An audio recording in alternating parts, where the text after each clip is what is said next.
Bueno, pues ya empezamos. Bienvenidos otra vez a la nueva temporada de Madrid Jag. Llena de emociones, espero, muchas charlas interesantes. Hoy empezamos con Gonzalo, que nos va a hablar de una herramienta, una librería para acceder a base de datos, bastante chula. Gonzalo, no soy objetivo porque he trabajado con él, pero es un crack. Trabaja ahora mismo en DevOps, una empresa tecnológica muy chula. No sé si lo va a decir, pero están buscando gente, seguro. Siempre, todos. Vale. Y seguro que si vais a trabajar con él, aprenderéis mucho. No sé qué más decir, así que nada, bienvenidos y que espero que salga bien. Vale, buenas tardes. Soy Gonzalo, aunque como me han comentado aquí parece que he muerto, sigo vivo. Es lo malo cuando usas una plantilla de látex que no sabes lo que puede salir. Vale, pues voy a hablaros de JOQ, Juk, como se debería pronunciar, pero lo pronunciaré JOQ muchas veces porque es la costumbre. Aquí todos programamos en Java y no en Java, pero es lo que tiene. ¿Qué es JOQ? JOQ es una librería, una API, para desarrollar aplicaciones, o en concreto es para acceder a bases de datos desde Java o cualquier lenguaje compatible, que a diferencia de otros aproximamientos al problema es SQL centric, es decir, que no te intenta ocultar SQL, sino que te intenta hacer que SQL sea fácil de usar, todo lo fácil que pueda ser usar SQL. Es idiomático en el sentido de que se programa todo en Java tal cual, no hay anotaciones, no hay XMLs, no hay nada, hay Java, ¿vale? Y es type safe. Además, por cómo lo han hecho, pueden ser independientes de la sintaxis que tiene cada una de las bases de datos, lo que llama el dialecto, ¿vale? Porque no sé si os ha pasado que habéis trabajado con bases de datos de SQL y lanzas un script en un sitio, lanzas un script en otro y no funciona. Tienes tu base de datos, tu SQL Server para producción y quieres hacer unos tests preciosos mínimamente lo más pequeños posibles para testear que tu capa de datos funciona bien, o atacas a tu base de datos de verdad o a una copia de ella, o no puedes levantar una base de datos embebida y probarlo.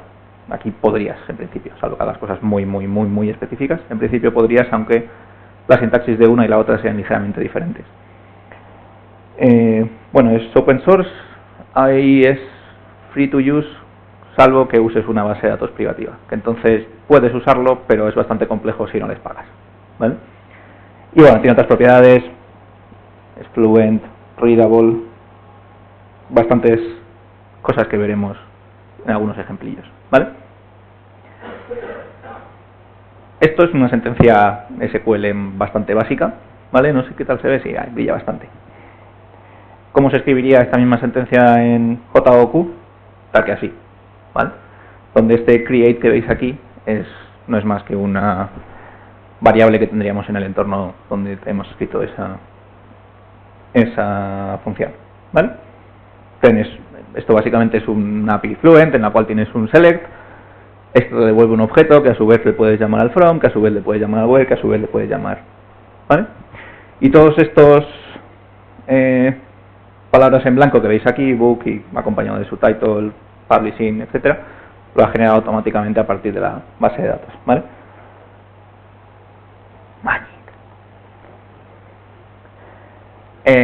¿Cómo usa esto? Pues lo he hecho un poco spoiler, pero básicamente lo genera de la base de datos cuando tú, antes de compilar tu código, pasas un proceso en el cual le mete información de la base de datos y genera un montón de clases más o menos, no complejas, pero largas, donde tienes toda la información de tus atributos, de tus clases, de los campos que tiene, los índices, primary keys, foreign keys, todo este montón de cosas que está toda la metainformación de tu base de datos, pero lo queremos tener en Java de alguna forma que nos permita hacer las queries de una manera type safe, ¿vale?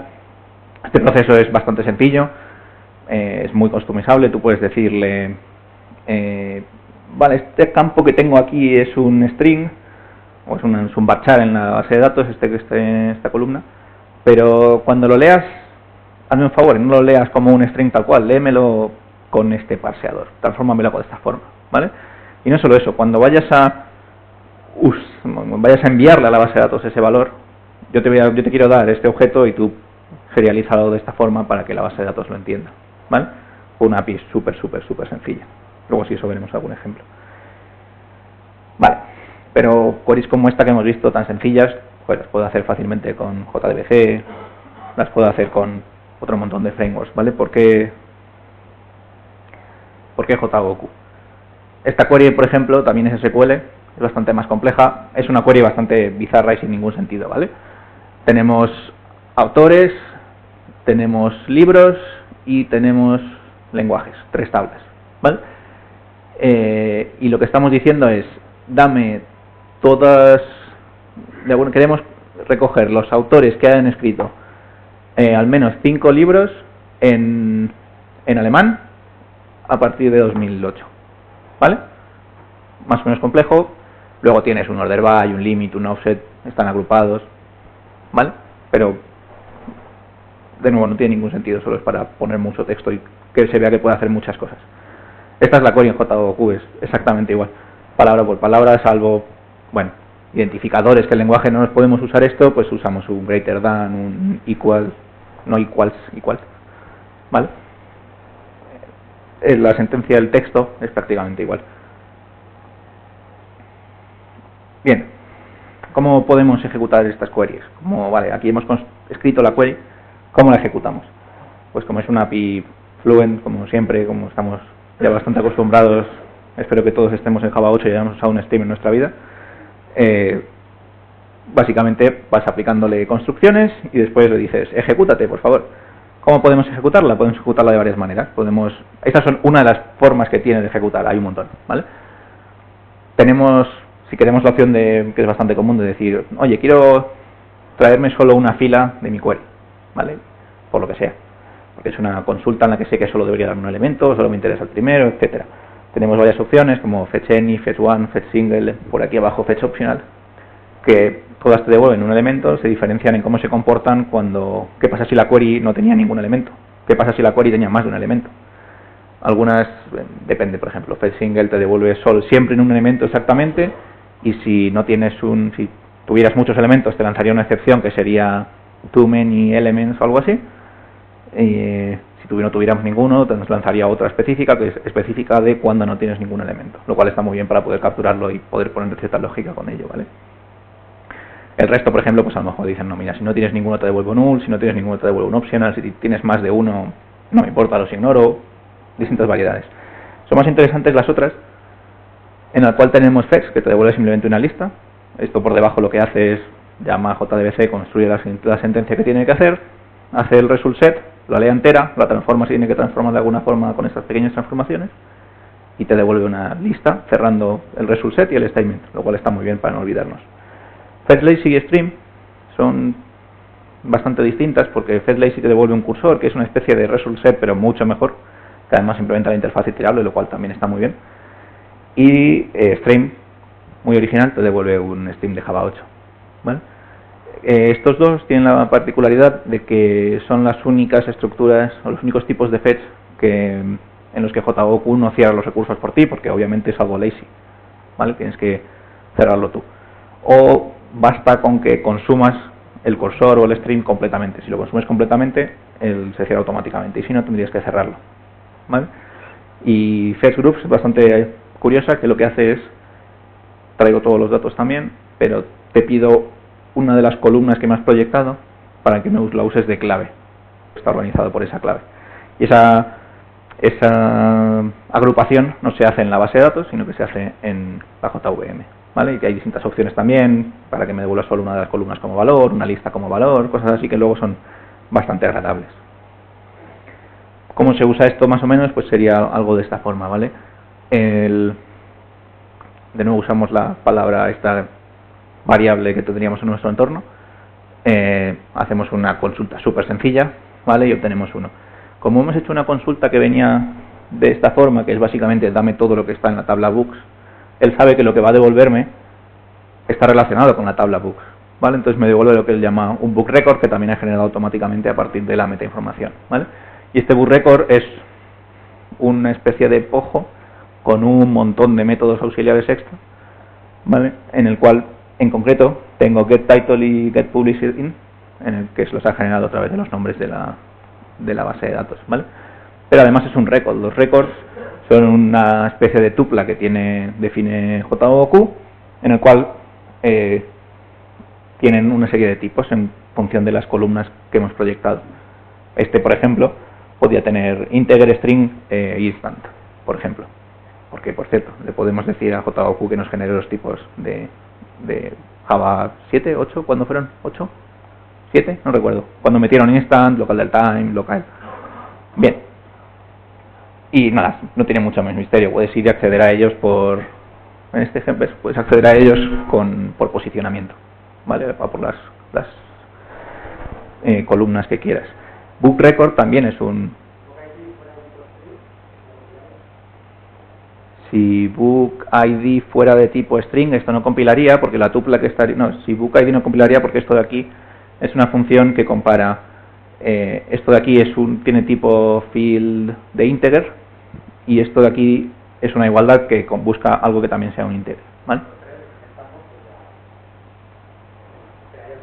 ¿Cómo?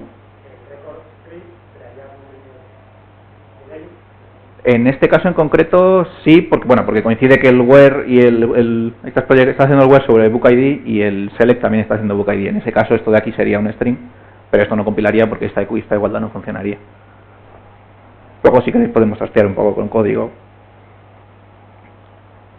Además de ser capaz de generar estos records que hemos visto, los records son objetos más o menos complejos porque tienen todas las particularidades de JOQ, en concreto tienen definidos todos los tipos que tiene JOQ, tienen un montón de métodos de, vale, dame por posición, etcétera, la tabla a la que están asociadas, una serie de información. No es que sean especialmente pesados, pero si yo quiero coger esto y mandarlo no se lleva, pero serializarlo con serialize de Java o quiero transformarlo en un JSON y pasarlo a otro sitio, tendría que filtrar qué campos quiero pasar, ¿vale?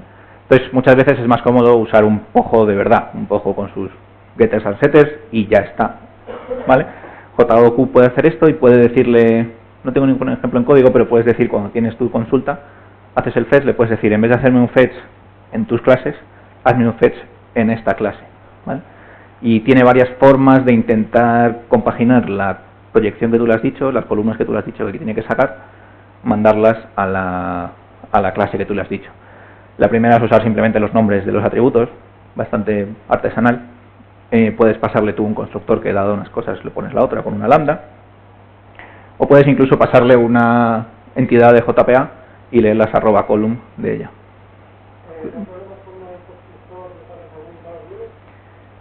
Depende de lo que hagas tú con el pojo por dentro. Cuando el constructor, quiere decir, si el constructor, si te refieres, si tienen los atributos correspondientes, debería poder. Igualmente siempre puedes tú decirle, usa este mapeo para transformar de estas columnas a mi objeto en concreto, ¿vale? El caso más curioso es cuando le dices, pásamelo a esta interfaz, no a un pojo literalmente, pásamelo a esta interfaz con estos getters. ¿Es curioso? Es capaz de hacerlo gracias a construir un proxy en runtime. Se han currado. Tiene un montón de funcionalidades extra. Lo que yo quiero mostraros aquí es más bien cómo podemos usar JOQ para hacer lecturas, ¿vale? JOQ se basa en SQL y SQL es un lenguaje principalmente para hacer lecturas, pero también puedes hacer, o es muy potente para hacer lecturas, pero las escrituras son bastante sencillas, es inserta esto, actualiza esto, borra esto, ¿vale? Puedes modificar las tablas, crear tablas nuevas, crear índices, crear tal. Eso lo definen todos en SQL y eso también lo puedes hacer con JOQ, ¿vale? Y es muy curioso que puedas ejecutar DDLs, crear tablas, crear índices, crear foreign keys, hacer borrados incluso, lo que te dé la gana. Puedes hacerlo de una forma type-safe en Java y de una forma independiente de la plataforma, ¿vale? Una cosa para lo que yo uso bastante JOQ es para lo que os comentaba antes. Tengo una base de datos de producción, en mi caso es MySQL, lo siento por mí. Quiero hacer unas pruebas contra ella. Digo, joder, tengo varias formas. Puedo hacer La forma que me dan los amigos de sistemas es decirme, no, mira, yo te levanto por ahí una base de datos remota, métele un cerrojo en Jenkins para que no tus tests no se peguen con los de otra ejecución, y ataca esta base de datos que está en remota, y digo, joder, pero es que mis tests van a tardar la vida, ni tienen que ir, escribir algo en la base de datos, crear unas tablas, hacer no sé qué, es un lío. Ya, pero es lo que hay. ¿No puedo levantar un Docker y hacer esto con mi cuenta? No te dejamos porque no nos pillamos de que la liéis con los Docker. Cachis en la mar. Bueno, pues una forma de hacer esto de una forma también simulada, no es perfecta, y sobre todo si quieres hacer cosas también muy específicas con la base de datos, a lo mejor no vas a poder. Una forma de hacer esto, que yo lo he hecho con pruebas sencillas y funciona bastante bien, es definir mis DDLs, mis cambios en los esquemas, mis migraciones en JOQ, ¿vale? Lo cual hace que sea independiente del dialecto de la base de datos, y después, cuando voy a correr mis tests, levanto una base de datos embebida, le mando esos mismos DDLs generados para la sintaxis concreta de esa base de datos, y después corro mis pruebas, que también están ejecutadas en JOQ, entonces también son independientes de la plataforma. Pueden tardar más, pueden tardar menos, generalmente tardan mucho más porque está en memoria, mucho menos porque está en memoria, pero sobre todo puedo probar mi código. Mi código, vale, está generando algo que tiene sentido, ¿vale? No es la mejor de las pruebas, pero es una prueba muy rápida y funciona. Bueno, JOQ puede hacer muchas más cosas. Me he liado un poco, pero el punto es, puede hacer muchas más cosas de las que no voy a hablaros en principio porque creo que no tiene tanto interés como la parte de las queries. Las queries es la parte que tiene más gracia. La documentación de JOQ es estupenda, casi todos los ejemplos están sacados de ahí, y podéis ir a ella, ¿vale? Como curiosidad puede incluso generar, bueno, CRUDs, puede generar DAOs, puede incluso generar unos objetos un poco ricos en el cual te permito, si haces un fetch de una entidad, puedes navegar a otras como harías con JPA o Hibernate, pero de una manera muchísimo más ligera, sencilla y menos potente, ¿vale? Pero para casos súper pequeños podría valer. Incluso es capaz de hacer optimistic locking, que son las cosas más complicadas de hacer a mano, si tienes que pegarte a ello. Pero aún así es como, vale, tenemos un montón de frameworks en Java para trabajar con SQL. ¿Por qué queremos tener otro más? Esto mismo se preguntó un hombre en Java Ranch hace unos años, ¿vale? Tenemos un montón de alternativas. ¿De verdad necesitamos otra base de datos, otra forma de hacer bases de datos desde Java? Bueno, tenemos JDBC, que es un poco horrible, pero está, ¿vale? JDBC, bueno, en su momento cuando se creó, fue un buen avance. De repente todas las bases de datos se conectaban igual. Y, bueno, cuando escribías eres bastante bajo nivel, tienes que preocuparte de cerrar los recursos, tienes que escribir strings, que es lo que luego se va a comer la base de datos, y aunque, vale, luego yo en mi API programo igual, pero para cada una de las bases de datos tengo que darle la sentencia en concreta. Tengo que tener cuidado con el SQL injection, que es uno de los errores más típicos que se han dado en la historia de la programación desde los años 90. Siempre está en el top 10 de errores de seguridad. Tienes que trabajar con strings gigantescos, tienes que no olvidarte de cerrar los recursos, porque si no lo mismo te quedas sin conexiones a la base de datos. Una cosa que me duele a mí específicamente, que es bloqueante, pero bueno, son cosas que es lo que tiene. Es una API que ya tiene sus años encima. Y poco a poco parece que van a sacar una segunda versión, una versión asíncrona, una versión un poco más moderna.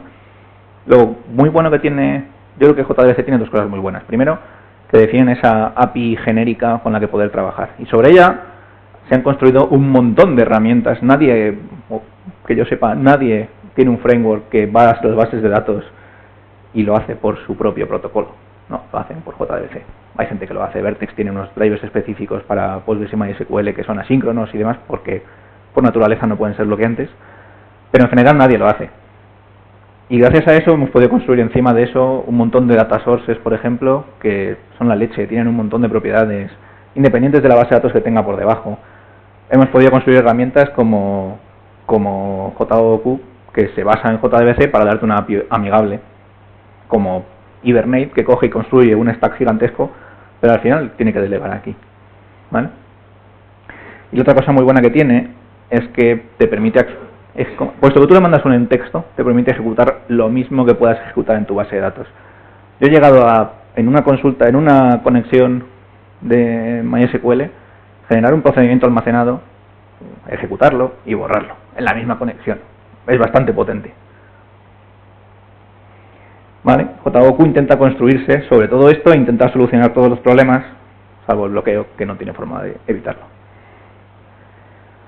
Por otro lado, me hubiera gustado hablar de otros frameworks, pero al final Hibernate JPA es lo que se usa en gran parte de los sitios. Hay gente que usa MyBatis y Batis, hay gente que usa ¿cómo se llama? Slick, la de Java, hay gente que de Scala. Hay muchas otras alternativas, ¿vale? Pero tampoco podía centrarme en todas ellas, ¿vale? En unas, a lo mejor tiendes a escribir más código SQL a pelo con strings y buscas la forma de meter dentro tus cositas y resolver templates para meter tus variables. En Slick, por ejemplo, tratas de ver el problema como algo súper genérico en el cual tienes una colección y empiezas a hacer operaciones y maps y cortes y haces joins y tal, y está bien, pero en cuanto quieres hacer alguna operación bastante avanzada se te escapa un poco. Por otro lado, es mucho más amigable para programadores de lenguajes de alto nivel.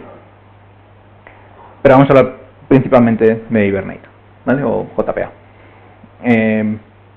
JPA, me voy a meter un poco con ello, pero JPA es muy bueno para ciertas cosas, ¿vale? JPA es buenísimo para resolver lo que se llama el problema la persistencia de grafos, ¿vale?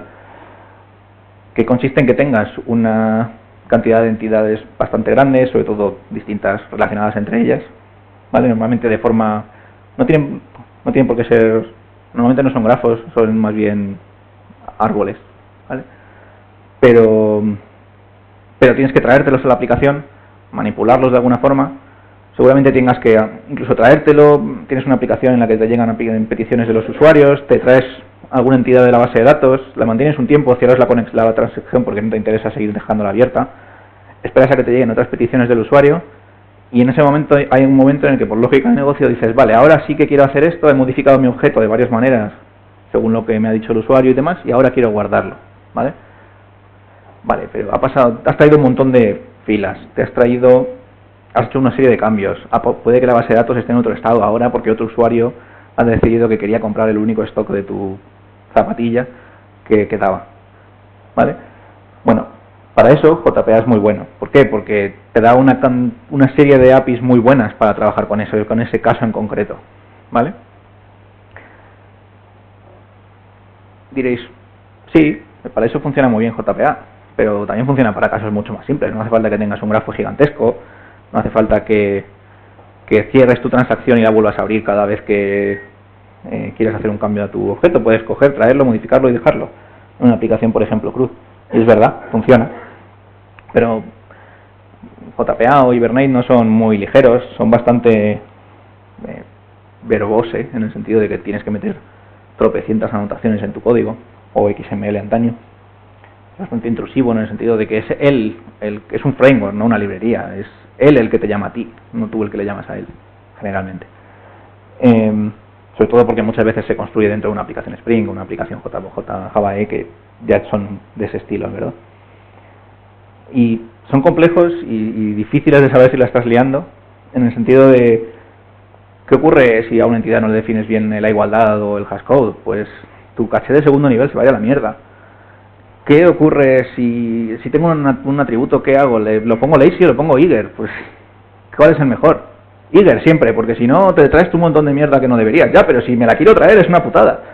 Porque si me intento traer, si no le pongo eager pero me la quiero traer, voy a tener el problema de n+1. Y el problema de n+1 consiste en que, sobre todo se ve si tienes tres entidades conectadas entre ellas, tienes una entidad raíz que se conecta a una segunda entidad y tienen una lista hacia ella, y desde aquí tienes otra lista hacia otra, y ahí te interesa unir la primera con la segunda. Si lo haces a base de código y le dices que el primer salto es eager, va a traerse, cuando saques tu raíz, no se va a traer tu primera conexión.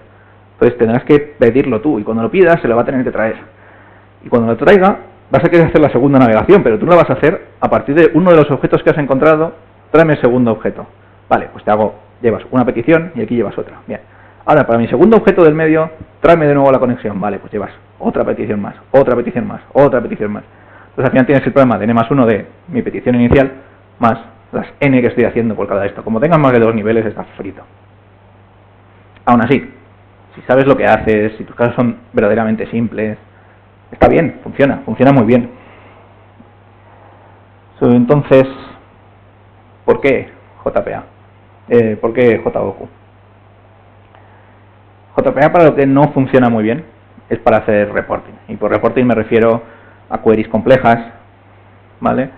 Que son solo de lectura, en el cual seguramente tenga que hacer agregaciones, tenga que ver varias tablas, pero a lo mejor, como en el caso anterior, tengo una tabla que está conectada a otra, que está conectada a la tercera, pero solo me interesa hacer un join. Al final solo me quiero quedar con esta, y eso es lo que me quiero traer a la aplicación, ¿vale? Esta clase de queries se pueden hacer en JPA, pero no son la mejor forma de hacerlo, ¿vale? Por ejemplo, si podríamos hacerlo como he dicho antes, me traigo la raíz y voy navegando, me traigo una raíz, voy navegando hacia las partes que me interesan y después hago las matemáticas. Digo, vale, no, espera, estoy aquí, quiero ir aquí, quiero agrupar los elementos de aquí con los de aquí. Coño, pues genero un map, en este map voy guardando las entradas y este map, espera, no, voy a tener que instalar las tres cosas, vale, voy a generar un map que a su vez dentro va a tener un map, que a su vez dentro va a tener un map.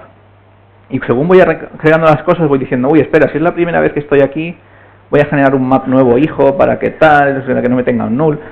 Tu código se complica un montón, ¿vale? Y además es poco eficiente por el problema de N+1 que hemos visto hace un momento. Quería haber puesto el código de esto, pero es horrible. No me entraba en ningún sitio. Dije, mejor no.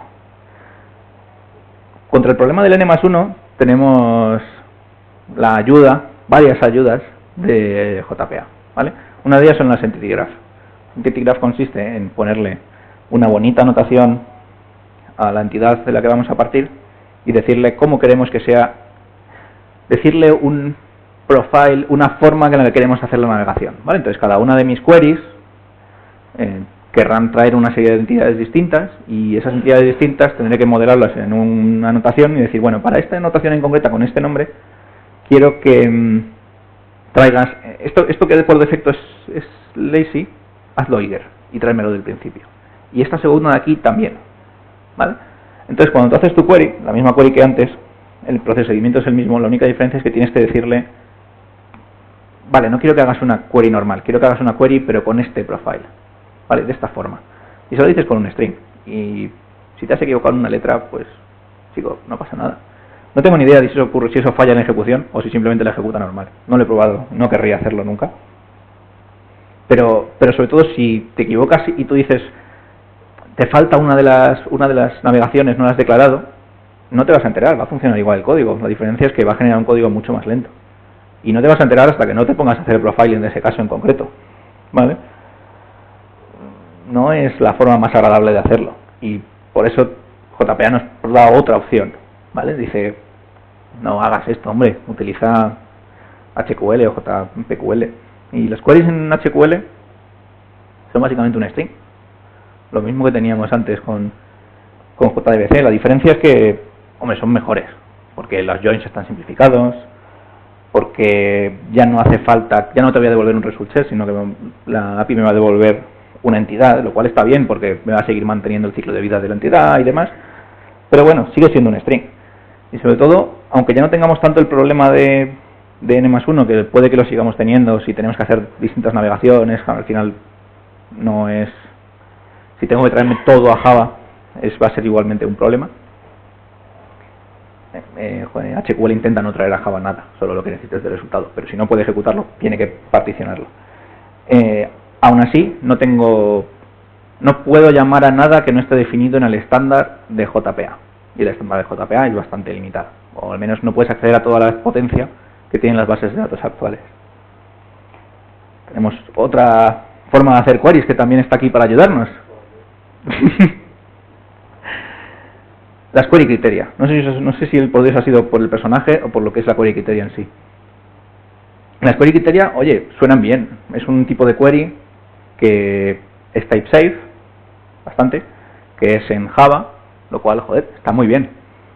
El problema es que son monstruos gigantescos, difíciles de escribir, muy difíciles de escribir, fácil de que a lo mejor lo que has escrito ha compilado pero luego no funcione, y sobre todo muy difíciles de leer. De nuevo, no he puesto ningún ejemplo, quería haberlo hecho.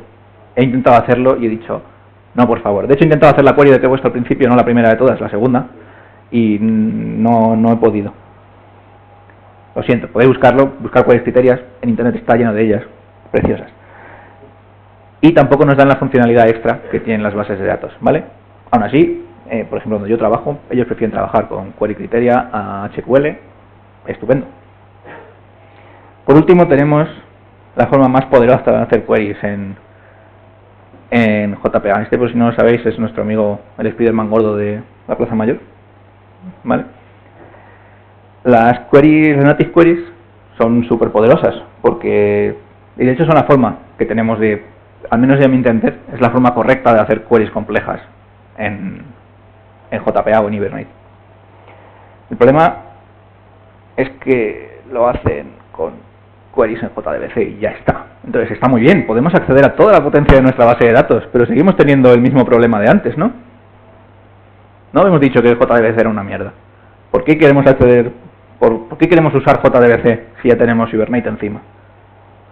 La gracia es que podemos construir las sentencias de Hibernate, las sentencias de JDBC, usando JOQ y ejecutándolas con Hibernate, lo cual tenemos lo mejor de los dos mundos. Tenemos una sentencia type-safe, potente, que he escrito en Java, y luego la ejecuto en mi entorno de Hibernate, entonces pasa por mis caches de segundo nivel, puedo hacer sistemas transaccionales con ellas, puedo luego modificarla y guardarla más tarde como me dé la gana, es genial. Vamos a hablar más de ello, pero luego. Ahora os voy a enseñar una query que yo considero que es bastante potente y que haberla hecho en JPA hubiera sido un infierno. Las amigas Windows Functions, ¿vale? No sé si habéis trabajado con Windows Functions, pero generalmente ponen los pelos de punta cuando alguien tiene que usarlas. El mundo se divide en tres personas: las que no conocen al Windows Function y son felices, las que nos conocen y se quieren pegar un tiro, y las que las conocen y las dominan, pero son cuatro. Las Windows Functions son no me acuerdo en qué estándar de SQL vienen, no demasiado remoto, pero sobre todo no las soportaba muy poca gente, ¿vale? Hasta hace relativamente poco las soportaban las bases de datos privativas, Postgres y ya. Desde la release de MySQL 8 creo que también la soporta. Y no solo eso, sino que en la siguiente release de SQLite las va a soportar. Lo cual, si lo pensáis, es bastante loco porque Android ejecuta SQLite. No quiere decir que vayan a actualizarlo a esta versión, pero funciona. Esta es una slide, no está actualizada. Bueno, en concreto SQLite no lo soporta todavía, pero tienen un draft soportarlo ya. Esto de aquí son todos un conjunto de las opciones que debería soportar una base de datos SQL según el estándar de SQL, y a la derecha tenemos cómo lo soportan distintas bases de datos. No sé si lo sabíais, pero es muy común que en SQL se definan unas cosas y las bases de datos vayan por otro lado. Intentan parecerse, pero no cumplen el 100% del estándar y luego tienen sus propias extensiones. Bien, digamos que tenemos una aplicación que gestiona una serie de librerías y nos pide, la gente de negocios viene y nos dice: joder, que es para mí muy importante poder tener una lista en la que por cada libro y cada tienda tenga cuánto stock tengo de ese libro en la tienda y cuánto stock tengo de media en todas mis tiendas de ese libro, ¿vale? Algo como esto. Bien, es una base de datos gigantesca, por lo cual es muy importante hacerlo con SQL para no saturar la base de datos, porque tiene del orden de 3 libros, ¿vale? Pero la idea es esta, es decir, oye, mira, pues en esta tienda tengo 10 libros de 1984 y en esta otra tengo 1, pero entonces de media tengo 5,5, pero están súper mal distribuidos. Es una query súper tonta, no creo que nadie de negocio vaya a pedirnos esto. Pero hacer esto con un conjunto de datos grande no es tan fácil, ¿vale? Y aún así he puesto un ejemplo que sea alguna Windows Function y que sea lo más humanamente entendible posible, ¿vale? Pero se pueden hacer cosas muy locas.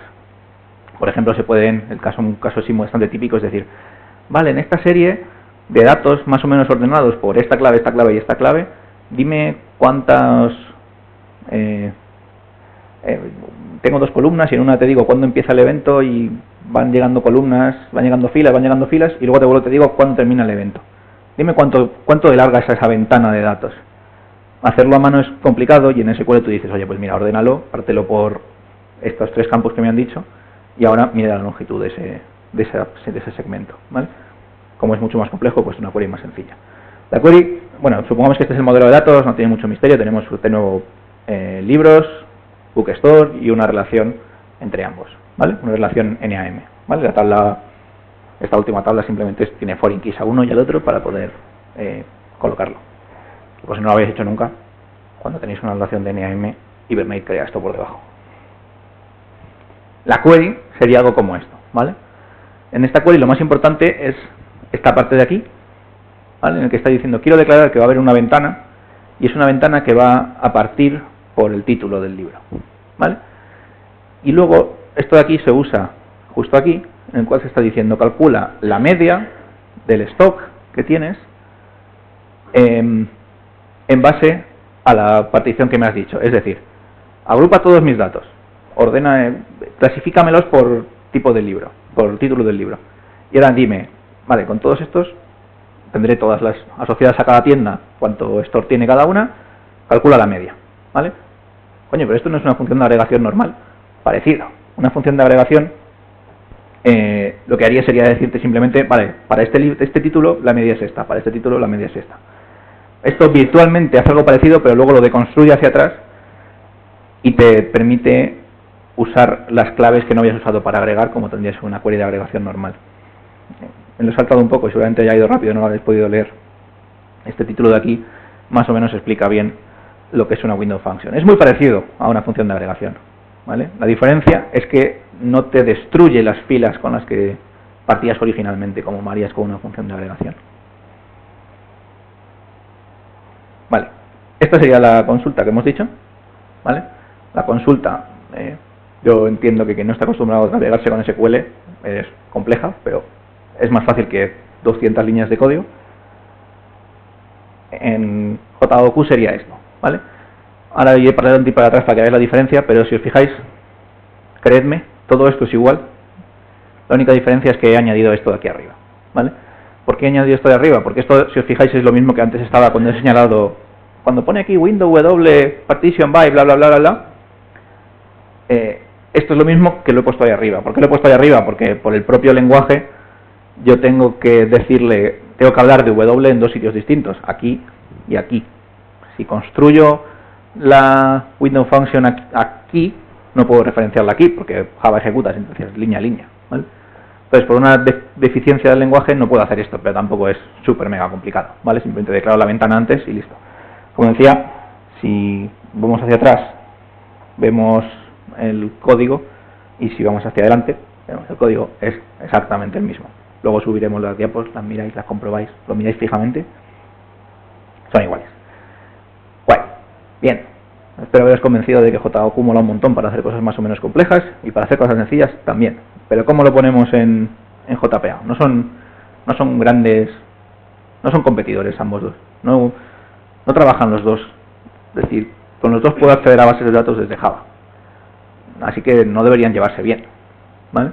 Pero la realidad no es tan así. Aquí voy a ponernos una serie de diagramas exactamente igual a ese en el que voy cambiando las palabras, en el que hablan de dos formas de ver cómo acceder a los datos, ¿vale?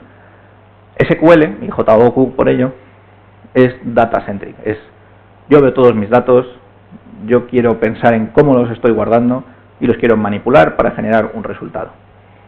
En cambio, Hibernate, JPA, piensa en el dominio. Es, no, espera, a mí me da igual los datos. Yo quiero pensar en mis objetos de dominio, ¿vale? Uno es set-oriented en el sentido de, no, yo no estoy pensando en objetos en concreto, en filas en concreto, estoy pensando en, dado toda mi tabla de autores, de libros, de lo que sea, quiero aplicar estos filtros que me permiten escoger lo que me interesa, pero yo parto de mi conjunto entero. Y quiero trabajar con mi conjunto entero, no me importa si tengo 1, 3 o 100.000. Mi objeto de abstracción es un set, no sé cuántos elementos tiene. En cambio, en JPA normalmente piensas al revés, tú dices, tengo mis objetos, los he guardado, me los he traído de la base de datos, los he guardado, los he modificado y luego los quiero volver a guardar. Hibernate está más pensado para hacer estos tipos de trabajo OLTP, ¿vale? Online Transaction, la P nunca la recuerdo. En el cual tú dices lo que os decía antes. Quiero traerme este conjunto de entidades más o menos pequeño, quiero guardarlo en memoria, olvídate de base de datos de la transacción, ya no me importa. Voy a quedármelo yo voy a aceptar unas peticiones del cliente sobre este conjunto pequeño de objetos, no es muy importante. Sobre mi carro de la compra voy a aceptar una serie de peticiones, voy a ir modificando mis movidas y cuando termine lo voy a guardar. Y ya está. He pensado en un tipo de acceso más o menos rápido de cargo esto, modifico, lo vuelvo a guardar. SQL está pensado para eso, lo puedes hacer, pero sobre todo está muy bien pensado para la otra parte, para la parte de decir, no, mira, espera, está guay el hecho de que hayas vendido muchas movidas, pero yo quiero hacer analíticas sobre eso. Quiero saber la media de precios, cómo ha ido cambiando mis ventas a lo largo del día durante este año, ¿vale? Que es lo que suele ser consultas de tipo lab, generalmente mucho más complejas, agregadas, tocando muy pocas columnas, pero de muchas filas. Y es para lo que está pensado en gran medida SQL. SQL es un lenguaje funcional, aunque no lo parezca. SQL es un lenguaje que coge una serie de inputs, le aplica unas operaciones, saca unos outputs, ¿vale? Al menos a nivel de query, ¿vale? JPA es actualmente a nivel de objetos. Quiero tener mi objeto protegido, quiero que tenga mis métodos de modificación, que está bien, no digo que sea malo, pero que es completamente distinto el approach. En uno veo todos mis datos sin problemas, en el otro solo tengo unos cambios definidos por mi lógica de negocios muy específicos, ¿vale? Al final, uno es lo que hace SQL, otro es lo que hace un ORM, ¿vale?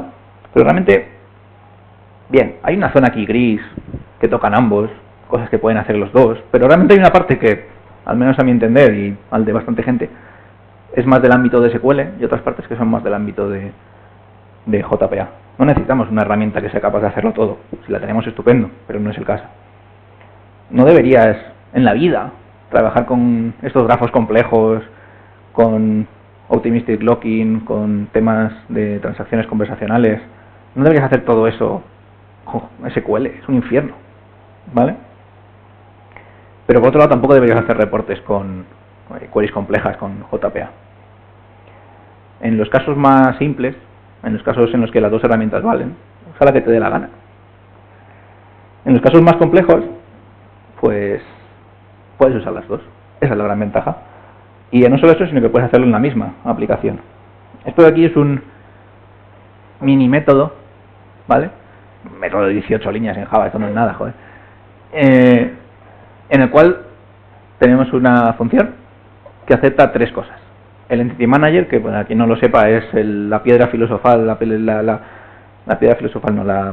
angular de JPA o Hibernate, en el cual casi todo empieza ahí. Un objeto más que es una query en JOQ, ¿vale? Que es el objeto que generas cuando haces toda esta construcción, justo antes de decirle fetch, pues es ese objeto. Y una clase del tipo que yo voy a querer devolver. Esto de aquí nos devuelve una lista de elementos de esa clase, ¿vale? En la línea 7 lo que hace es, vale, ¿sabes qué? Voy a usar JPA para generar una query nativa. Y lo que voy a hacer, esta query nativa, en vez de darle, esto de aquí es una función que acepta un string, ¿vale? En vez de escribirle yo el string a mano de mi select no sé cuántos, no sé qué, con no sé qué, y signos de interrogación y no sé cuántos, te voy a poner la query que hubiera generado JOQ en modo texto. Esto es, a JOQ yo le puedo decir, construyeme esto con un select no sé cuánto, bla bla bla, having no sé cuántos, punto fetch, o le puedo hacer punto getSQL, y entonces me da el SQL que fuera a generar a la base de datos. También con los signos de interrogación donde deberían, ¿vale? Entonces, genial, hemos construido la sentencia de... ¿qué está ocurriendo? Hemos construido la sentencia de la native query de una forma type safe, porque esto es, bueno, luego pondré un ejemplo, una forma type safe, y solo tengo que rellenar los huecos. Bueno, pues para rellenar los huecos hago este bucle for, en el cual estoy diciéndole para cada uno de los parámetros, importante el +1, bendito SQL con su OneBase, ponle este valor, ¿vale? Y luego simplemente ejecuto la query. La línea 17 estoy llamando a la query de Hibernate, la estoy llamando y le digo ejecuta la query y dame el result set de esta query que tenías asociada, ¿vale? Todo eso de ahí ya es Hibernate. Esto de aquí es un ejemplo de cómo poder usarlo, ¿vale? Este es el método que hemos definido antes, ¿vale? Suponemos que estamos en la clase que definía ese método. Le pasamos el EM, el Entity Manager, y aquí construimos la query. La construimos, como decíamos antes, de una manera type safe, en la cual todo está de manera type safe. Si teníamos un equals ahí y teníamos un campo que era de tipo entero y lo hacemos un equals con un string, nos va a decir que no. Y nos va a decir que no el compilador de Java, y se nos va a poner rojo en el IDE. Y decimos que nos queremos que nos saque pues la clase que está ahí, ¿vale? Entonces, obtenemos una lista de esa clase y pues en este caso hacemos un for each y hacemos lo que sea. Esta parte de aquí es poco interesante, vale, imprimo los atributos de esa clase, guay, qué mayor eres, qué bien lo has hecho.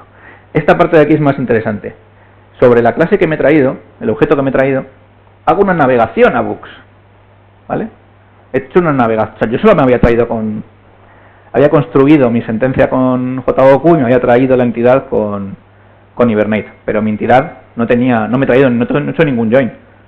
Guay, ese join lo está haciendo automáticamente ya por debajo Hibernate en el caso de lo que lo necesitaras.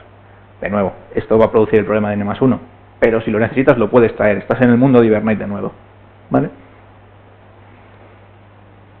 Y yo soy muy fan de Kotlin, ¿vale? En Kotlin te puede quedar aún más bonito, porque tú puedes hacer una función de extensión sobre los objetos sobre cualquier clase en general, y le puedes decir, ¿sabes qué? A los objetos Entity Manager, como hemos visto antes, tenían una función que es create native query, y le pasabas un string y la clase que querías que te sacara.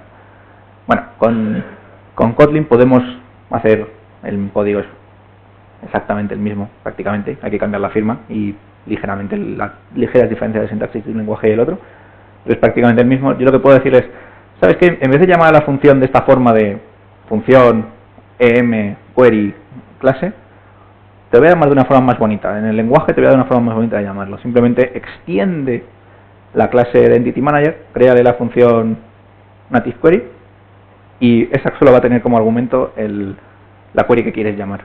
De hecho, ni siquiera hay que pasarle la clase que quieres que te devuelva porque el compilador de Kotlin es lo bastante listo como para poder inferirlo. Mucho más bonito, ¿verdad? Ya acabamos. El JPA es genial para el tema de manipular unos grafos, unas pocas entidades de varias clases distintas conectadas entre ellas. Pero no es muy bueno para hacer queries complejas. Este hombre de aquí, Gavin King, dijo hace 5 años que llevaba 10 diciéndole a la gente que solo porque tengas Hibernate no hace falta que lo uses para todo. Este hombre de aquí es el que hizo Hibernate, así que algo sabe.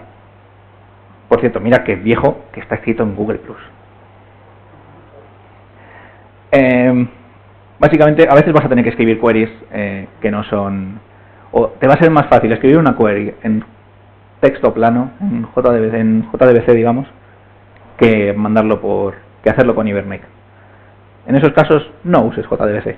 Por favor, usa JOQ. Es súper ligero. Lo vas a agradecer. Y nada, para acabar, agradecimientos a Lucas Eder, que es el creador de la librería. Es, por cierto, un hombre suizo que me ha mandado un sobre, no sé qué tendrá. Sí, tiene pegatinas, lo siento, no es para repartir, pero bueno, me hace ilusión que me llegue un sobre de Suiza. Nada, en su blog habla de JOQ, pero habla de un montón de cosas en mundo Java en general, SQL en particular, muy interesante. Seguirle en Twitter también es bastante efusivo. Vlad Mijael Sea es uno de los developers advocates de Hibernate y amigo de Lucas Eder. Las conversaciones que tienen entre ellos en Twitter son súper interesantes. Y también tiene un blog muy bueno sobre Hibernate y muy bueno sobre SQL, y un libro también muy recomendado. En el libro suyo habla de hecho de SQL a pelo, Hibernate y JOQ. Tiene 3 secciones, las 3 para ello. Muy interesante. De hecho estuvo aquí hace un par de meses, ¿no? ¿Adri? ¿No estuvo Vlad? Ah, no, estuvo Vinant. Es que sea el siguiente. Bueno, Vlad Mijaela estuvo en el G on the Beach este año también. Y Marcus Vinant, del que le he robado la imagen que os he puesto antes con fondo blanco, donde cruzaba las capacidades que tiene, lo que define SQL con las capacidades de las bases de datos. También tiene 2 blogs muy buenos. Use the Index Loops es muy gracioso y habla de cómo deberías hacer queries SQL para que no explote tu base de datos. Y Modern SQL es parecido. Su lema es, si no programas en Java como cuando estabas en Java 1.2, ¿por qué programas SQL como cuando tenías 3 funciones que eran los selects súper básicos? ¿Vale? Y eso es todo. Si queréis ahora podéis hacerme unas preguntas, luego podemos, si queréis mirar, o podemos ahora mismo mirar alguna tontería, tampoco hay mucho más. Y os puedo contar casos de uso bizarros que he tenido de JOQ en el pasado.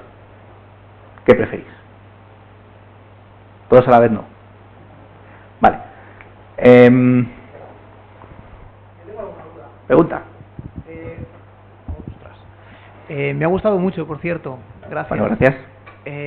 A ver, la pregunta está relacionada con cuando has hablado de la problemática del N+1, del cual supongo que todos la hemos sufrido, la estamos sufriendo. Me ha dado a entender que estabas como explicando que a medida que ibas avanzando, has empezado con las...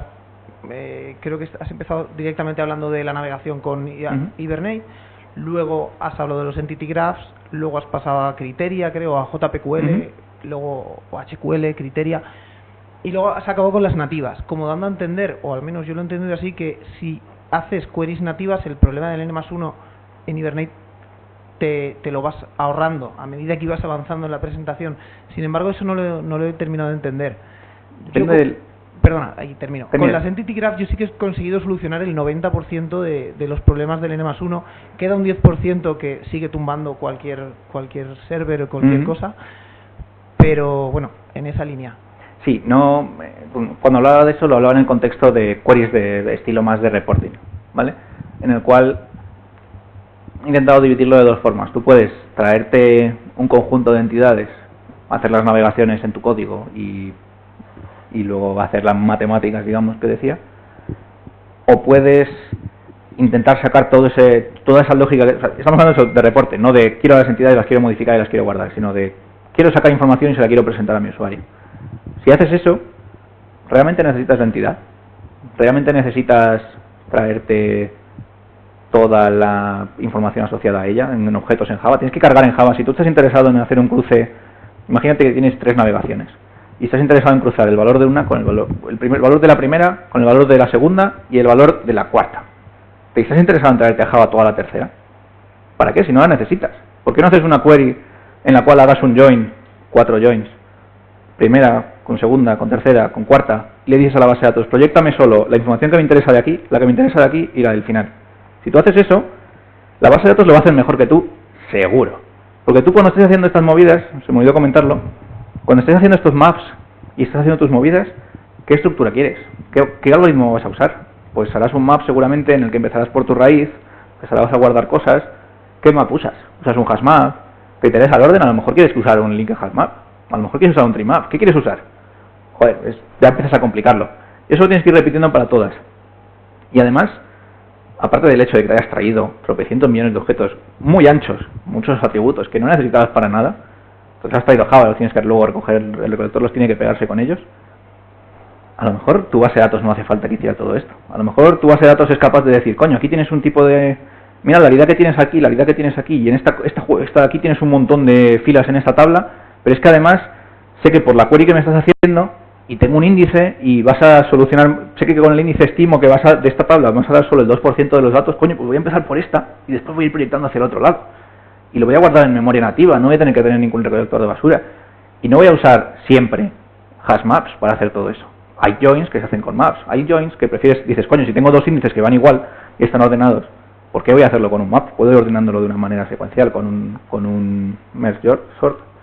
¿Por qué no puedo? Quiero decir, las bases de datos tienen un montón de algoritmos por debajo y un montón de heurísticas por debajo.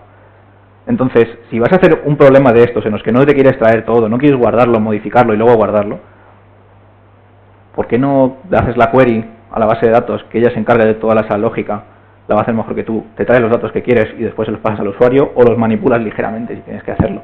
No siempre vas a poder, pero en gran parte de las veces vas a poder. Y si puedes, no quieres hacerlo, eso lo puedes hacer también con HQL, lo puedes hacer con un Credit Criteria, pero no quieres hacerlo con eso. Si lo puedes hacer con una query, o sea, tampoco lo quieres hacer con JDBC, porque es un infierno, pero si yo soy el primero que a mí me cuesta hacer sentencias SQL complejas, pero si la haces va a ser mucho mejor técnicamente. En cuanto empieces a manejarte con SQL te vas a sentir mucho más rápido, y si lo haces con una herramienta como JOQ vas a poder hacerlo de una forma cómoda desde Java, ¿vale? Esa es la idea. Para nada te va a solucionar una query nativa el problema del N+1 si lo que quieres tú es hacer navegaciones en tu código. Ahí tienes que tirar de la única forma que tienes ahí es utilizar un grafo de un entity graph, porque es la que le dice a Hibernate, espera, o a la implementación de JPA que quieras, te dice, no, quiero esto y esto que sea Iger, no me importa lo que ponga en las anotaciones, ¿vale? Y para eso está bien. De nada.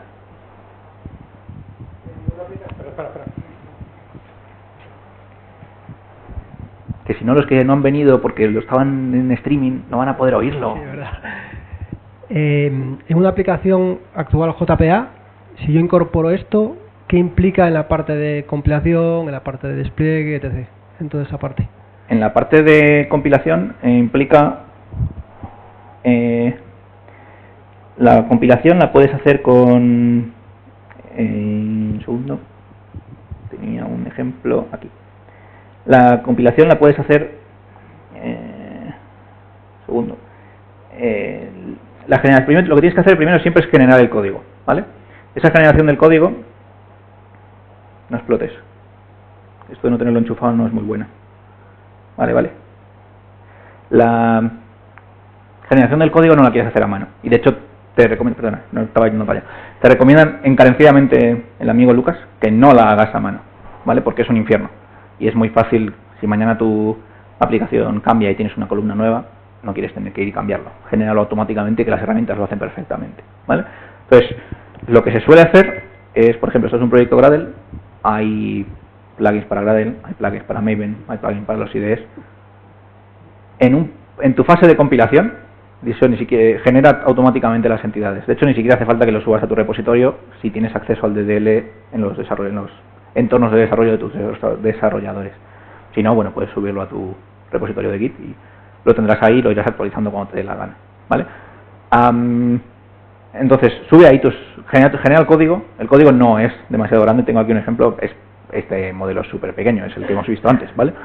Pero no es demasiado grande, son una clase por cada tabla y una clase por cada récord, no es una librería gigantesca, ¿vale? No te genera muchísima basura.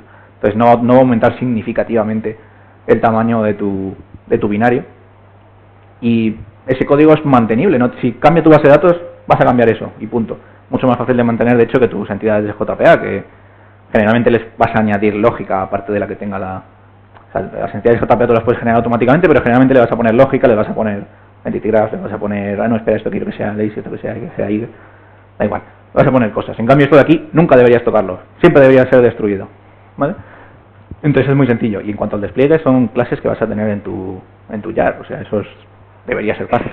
Claro, yo me refería porque pensaba que igual las entidades había que crearlas dentro del proyecto y entonces ya ibas a tener duplicadas las cosas de... Hombre, tendrás duplicadas en el sentido de que tendrás dos representaciones en Java de tu modelo de la base de datos, unas en JPA y otras en objetos de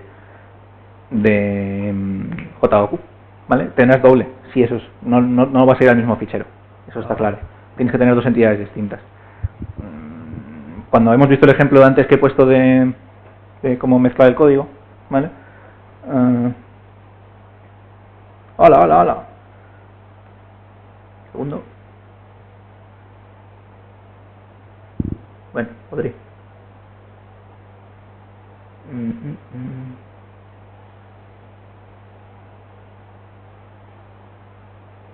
No marearse. Cuando hemos puesto este ejemplo, aquí yo tengo que hablar de dos entidades distintas. Una es el author y otra es el JPA author, ¿vale? Son dos clases distintas. Esa tiene mucha más cosa por dentro. No sé. Supongo que si estás haciendo una aplicación Android en la que te importan la cantidad de métodos te puede preocupar, pero en una aplicación Java en general, al menos desde mi punto de vista, tampoco es muy significativo tener el doble. Me molaría tenerlo todo en una única, pero creo que serían peores los problemas que sería peor el remedio que la enfermedad. ¿Alguien más? ¿Valientes? ¿Ves Flash? Si estaba aquí. Una pregunta. Cuando ejecutamos las queries, habías puesto el fetch lazy y el fetch string. ¿Esos métodos siguen siendo bloqueantes en la base de datos o liberan? Sí. ¿Son bloqueantes en la base de datos? Son bloqueantes, sí, porque no se suelta el recurso. Bloqueante en la base de datos en el sentido de que la transacción queda abierta hasta que lo termines. JOQ hace una cosa muy curiosa con el tema de las transacciones y es las ignora de alguna forma. Pues si lo piensas, la transacción es un poco ortogonal, es independiente de lo que estés haciendo. Entonces él dice, vale, dame un data source y yo cada vez que haces una query te levanto una transacción, o cuando construyes este objeto create mágico, le dices, construyelo de esta forma, y le dices, vale, con esta conexión, ¿vale? Entonces tú construyes este objeto y cuando terminas, eres tú el responsable de decir, haz un commit o haz un rollback y ciérrate, ¿vale? Entonces de esa manera tú programas, por un lado, si quieres pensar en una transacción más o menos larga con varias llamadas, programas tú sin preocuparte de esto, y por otro lado, cuando te dé la gana, controlas tú cuándo haces la transacción. En este caso en concreto, lo que estarías haciendo realmente, como no la ejecuta JOQ, sino que la ejecuta Hibernate o JPA, el que se encarga de la transacción es él. Cuando es un poco mentira lo de que, no mentira, pero no es exacto lo de que JOQ no cierra solo las transacciones, los result sets, los statements, cuando consumes un elemento. Lo hace por defecto. Si tú quieres, le puedes decir, oye, no termines de consumirlo, porque puede que vengan más datos luego, porque en mi caso en concreto, en Divo, trabajamos en una base de datos orientada a eventos en la cual la cantidad no es transaccional en el sentido de que tienes una vista isolated del mundo, sino que estás viendo los cambios del resto, porque pueden llegarte eventos y puedes tener un cursor abierto y ver que llegan más cosas. En ese caso de uso, yo no quiero que me cierres el cursor cuando he consumido todos los eventos, porque cuando he consumido todos los eventos sé que puede tener más en el futuro. Entonces quiero que te quedes abierto. Si es un caso de uso mucho más específico que el caso normal que tendréis el resto del mundo, o nosotros cuando trabajamos con la base de datos SQL, en ese caso le puedes decir con un flag, decirle, no, este en concreto no me lo cierres, ¿vale? Se puede hacer, pero por defecto te lo cierra. En el lazy y en el stream no te lo cierra hasta que no lo termines, porque no te lo ha traído. Con eso tiene una ventaja, y es que dependiendo del driver que uses, tú no tienes que traerte a memoria de Java todos los datos de tu query, sino que si estás haciendo algo en una stream que por lo que sea tarda un tiempo y no sé qué, pues te lo vas haciendo poco a poco. Eso generalmente funciona bien. Depende del driver, hay veces que hay que configurar la conexión para que use una ventana de fetch de batching suficientemente pequeña, porque normalmente muy por defecto se lo bajan todo, pero bueno, hay que mirarlo. Tenemos otro ganador.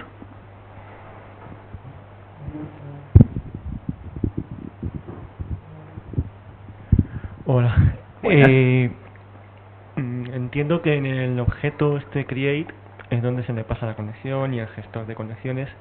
¿Es fácil o posible inyectar ese create como prototype mediante inyección de dependencias de Spring para que coja la conexión de transaccional y todo esto, ¿no? Entiendo. Sí, podrás hacerlo en Spring o como quieras, inyectarlo. Puedes construirlo en ese momento si lo necesitas. Tampoco es un objeto que sea tan pesado. No sé, realmente no mira. Para que coja el gestor de transacción. Lo que pasa es que ten en cuenta que si lo haces con esto que os he contado, nunca vas a ejecutar la transacción con JOQ.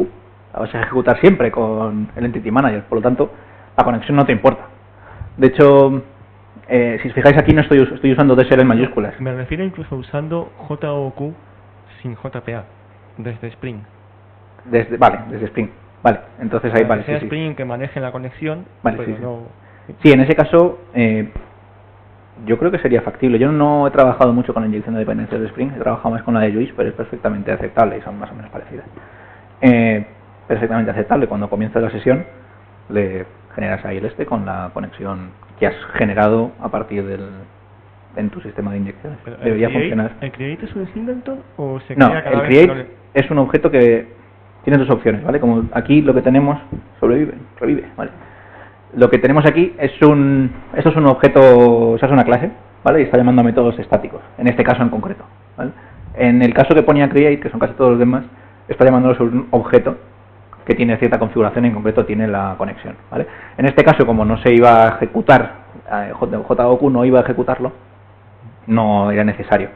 Pero ese objeto básicamente tiene, nunca me he puesto a mirar qué es lo que tiene exactamente, pero mínimo tiene la conexión, ¿vale? Y el dialecto que estás usando, ¿vale? Si estás usando, o sea, tú escribes esto, pero esto por debajo tiene que generar una sentencia que sea compatible con la base de datos que tienes debajo. Entonces ese dialecto se lo tienes que decir. Bueno, no se lo tienes por qué decir, lo puedes sacar de la propia conexión. La conexión le pregunta a la metainformación y le dice, ¿qué distribuidor eres? Y te dirá, pues soy Oracle. Guay, pues uso el dialecto de Oracle. ¿Tiene estado? Tiene estado en el sentido de que tiene como estado la conexión y el dialecto, pero no tiene estado sobre lo que has hecho fetch, sobre lo que, ¿vale? No tiene estado sobre la query que estás construyendo. Pues la query que estás construyendo lo que hace es es una factoría realmente. Es una factoría en la cual tú vas construyéndole, diciéndole cada una de estas veces lo que necesita. Si volvemos aquí... bien.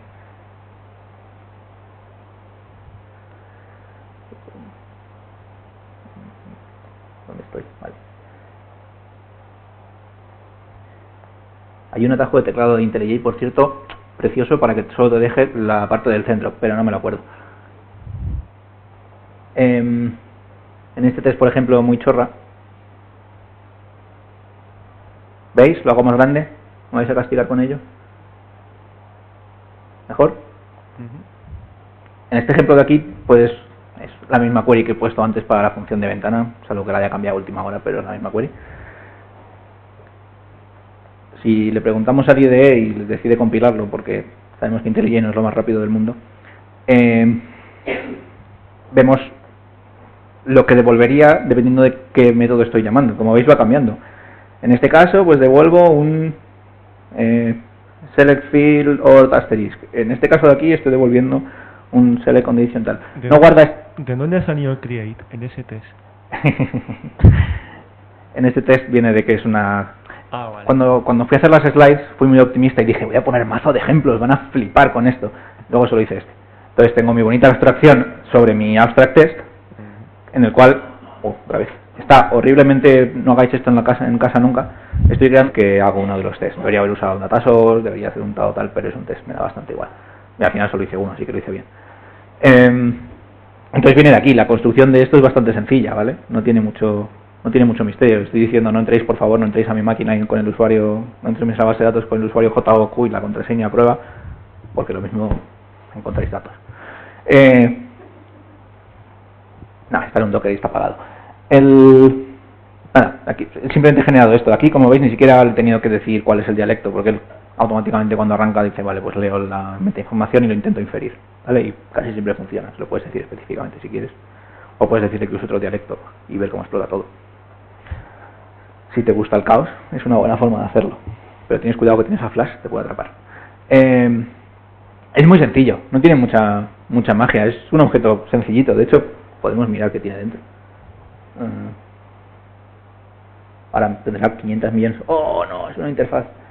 Tendrá 500 millones de atributos y explotará todo, pero no parece que tenga demasiado.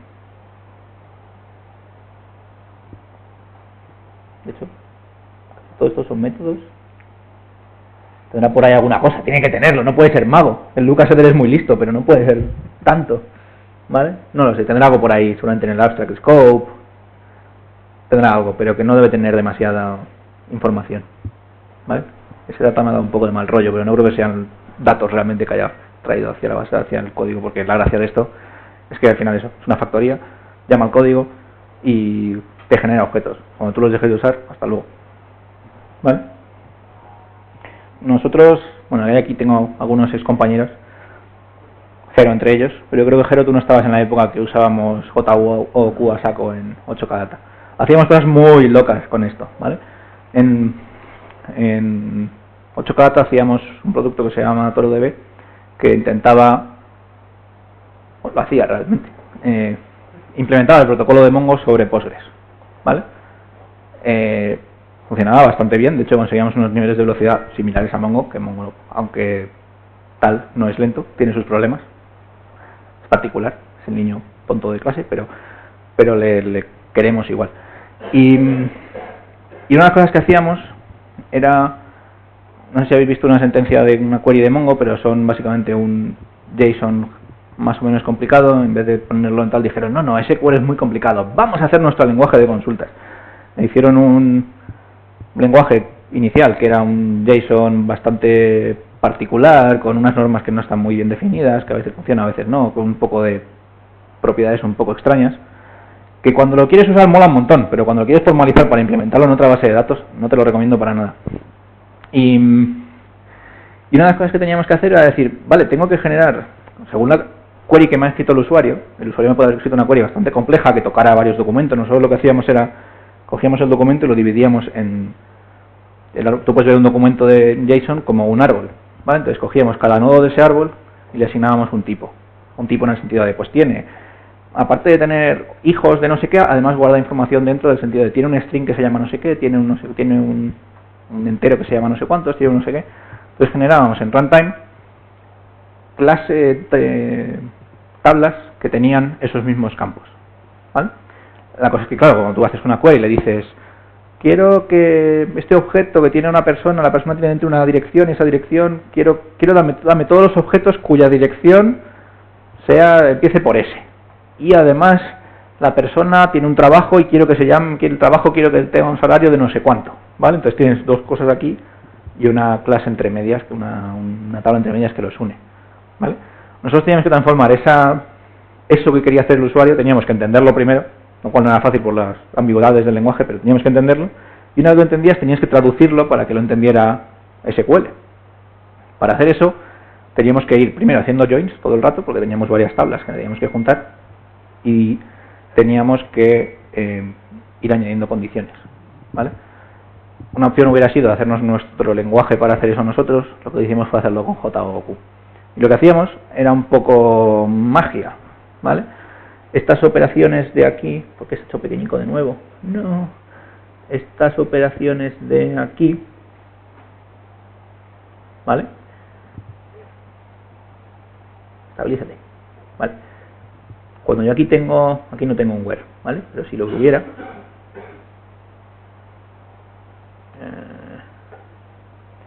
y digo where, por ejemplo, book,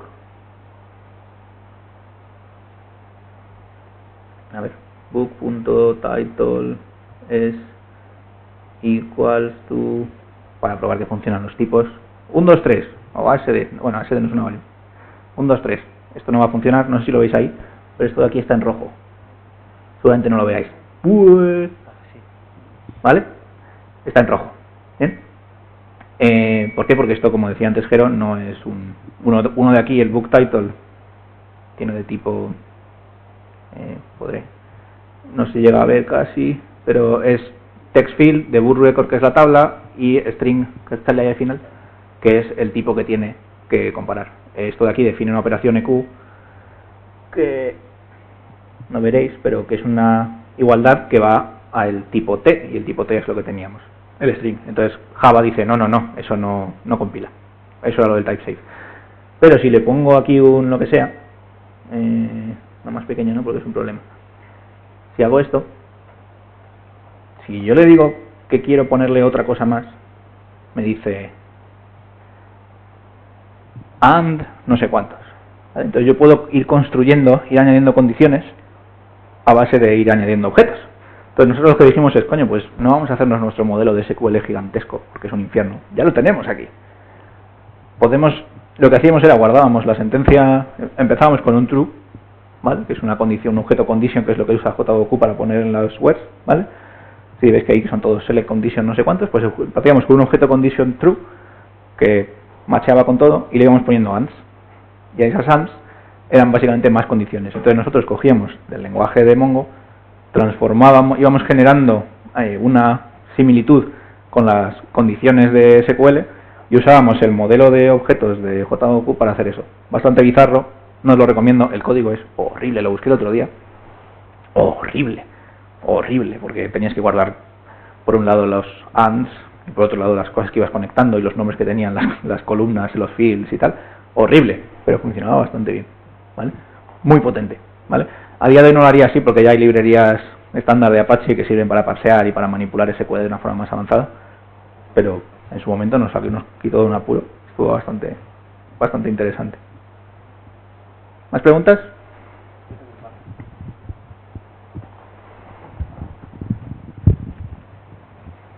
Vale, a ver, bueno.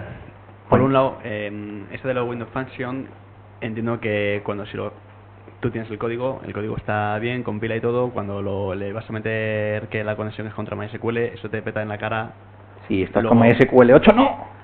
Ah, bueno, vale, bien, te lo compro. Pero sí, tú puedes... Te peta en la cara y no te das cuenta hasta que lo pones a marchar, vale. Pero bueno, hay una frase que tiene Lucas Eder también, que dice que SQL y los store procedures, se refería a los procedimientos almacenados, realmente son el primer microservicio. Pues esto es lo que tiene. Tú estás hablando con un programa y otro, tienes que comunicarlos, si ha cambiado la API estás jodido.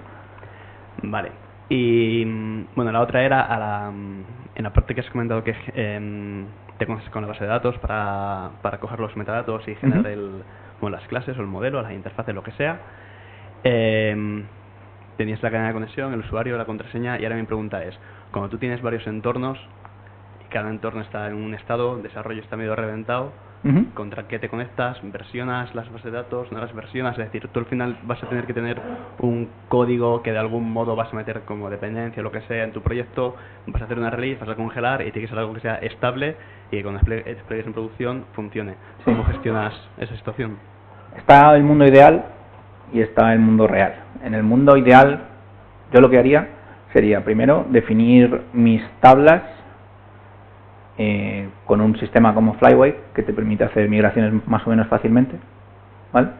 Idealmente, que es lo que estoy haciendo yo en un mini proyecto que tengo, hacerlo con escribir las sentencias, como decía, en JOQ, las sentencias de modificación del DDL y de la sensibilización de datos, lo haría en JOQ para que fuera independiente de la plataforma, y salvo que quieras usar algo muy específico como geoposicionamiento, índices super mega complejos, por ejemplo Postgres tiene los índices que son la hostia, Oracle igual, salvo que quieras usar algo super mega complejo, el sistema es lo bastante potente como para poder generarte el texto que tu base de datos entienda.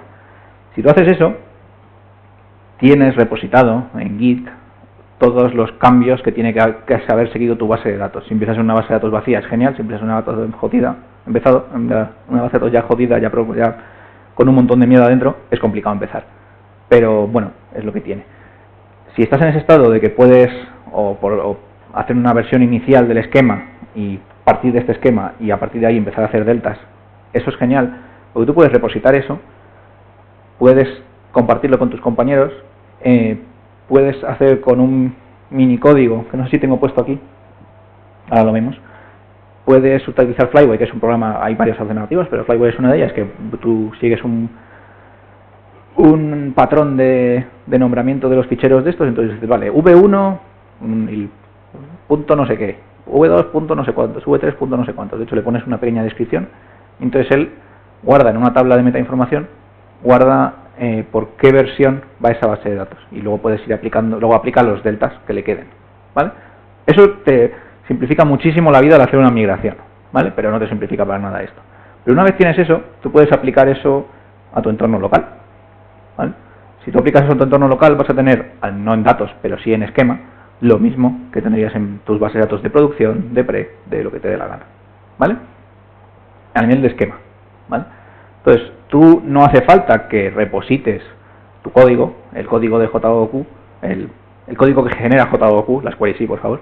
El código que genera JOQ no lo tienes que repositar, porque tú cuando tengas tu trabajo de ejecución lo que vas a hacer es, créame la base de datos, aplica, en parte de una base de datos vacía, aplica migraciones hasta el punto en el que yo quiera, estoy en pre, ¿qué versión tenemos? Y te dicen la 8, vale, pues aplica hasta la versión 8, aplicas hasta la versión 8, tendrás el mismo esquema, le dices ahí que genere tus clases y ya tienes tu código compatible, ¿vale? Si mañana pasas a la versión 9, pues le dices, aplica la versión 9 y genera mis clases. Eso de nuevo, es el mundo ideal, porque partes de la base de que puedes hacer este procedimiento, o al menos puedes replicar la base de datos en tu máquina, o tienes acceso desde tu máquina a la base de datos, a una base de datos donde tienes el esquema del que quieres reproducir. Haces eso y te conectas y lo traes. Es el mundo ideal, porque no tienes que repositar tu código, no hay ningún problema, se genera automáticamente. En el mundo real, que si no puedes acceder a ello, pues tienes que repositarlo y tendrás que tener igualmente, en ese caso es tu código, al final, si no funciona contra la versión, o sea, si ha habido un cambio en el esquema y ya no funciona tu código, tendrás que modificarlo, y si has modificado tu código y corre contra una versión vieja de la base de datos, va a fallar. Pero bueno, ahí ya no puedes hacer mucho más, ahí no puede hacer nadie nada, eso es. No creo que haya una solución mágica que te pueda solucionar eso, y si la hay, paténtala, porque te puedes forrar, porque es un problema súper recurrente. Yo en este programilla, ¿vale? Aquí tengo, bueno, esto es Gradle. En Gradle además es bastante más fácil porque puedes definir las dependencias entre ellos. Tengo aplicados básicamente tres, o sea, el plugin de Flyway, que es el que hace la migración, ¿vale? Y entonces le estoy diciendo las credenciales que tiene que usar, la URL y de dónde sacar los location de dónde tiene que sacar los ficheros en los que he definido mis cambios en el esquema, ¿vale? Esto puede ser, no lo veis porque he puesto todo en medio, no sé si lo veis al fondo, puede ser algo de la forma file system algo, una ruta local, ¿vale? Para que no sea muy ducho en Gradle, esto quiere decir bueno, esa imaginación, ¿vale? Al proyecto le coges el directorio y ahí navegas, súper complicado. Pero en este caso son ficheros SQL que he puesto a pelo, ¿vale? Podría haber puesto, en vez de haber puesto file system, podría haber puesto class path y buscaría en esto de aquí tendría que ser la ruta a un paquete de Java donde él va a buscar todas las clases que haya que inventan una interfaz y esa interfaz la ejecuta, ¿vale? Y entonces ahí tú tienes básicamente la ejecuta y creo que te da un connection o algo así. Tú ahí puedes poner lo que te dé la gana, ¿vale? Yo solo en este proyecto no, lo he hecho en uno de la empresa, pero es privativo y no debería enseñaroslo y menos si me grabáis, guiño, guiño, en el cual lo que se hace es definir eso en JOQ. Es súper sencillo. En JOQ, aunque sea muy bonito, sobre todo el DDL, se empieza a complicar más de lo que te quedaría las sentencias SQL tal cual, ¿vale? Pero bueno, se puede hacer. Y de esa manera yo lo que os contaba, puedo simular en mis tests, generar esa base de datos en memoria contra H2 o alguna cosa así, y ya está hecho. Y tengo en mi test, ya puedo ejecutar mi código contra una base de datos en memoria. Y en producción, pues podré ejecutarlo contra una base de datos de producción. Y en un test que haga de integración, pues lo probaré contra la base de datos, una base de datos más real, por si las moscas. Pero te da bastante ventaja.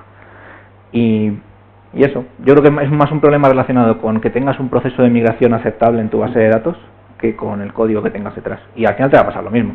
De hecho, una ventaja que tiene esto si tú haces JPA o Hibernate, estás más jodido, porque tus entidades, como decíamos antes, generalmente las modificas. No es tan fácil coger y decir, vale, tírame todas las entidades y vuelves a generar con la información modificada.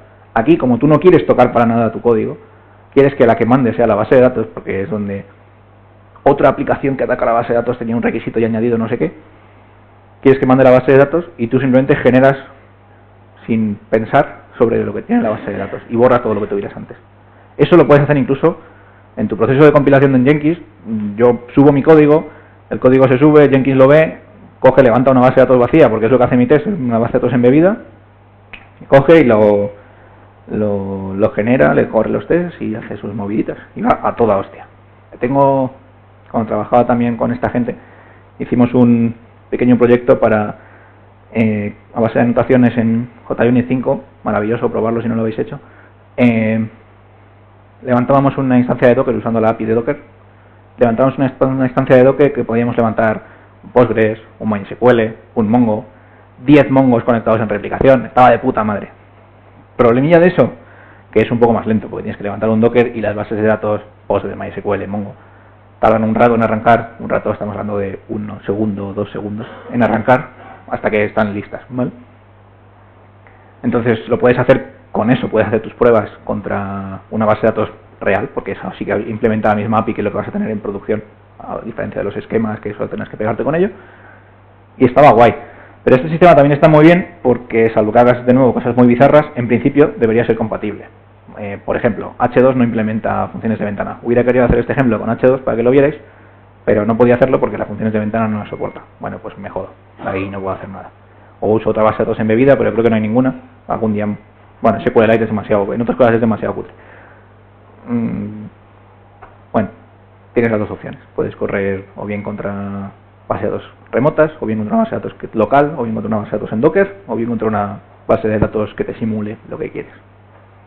Eso ya, el mundo ideal es muy bonito.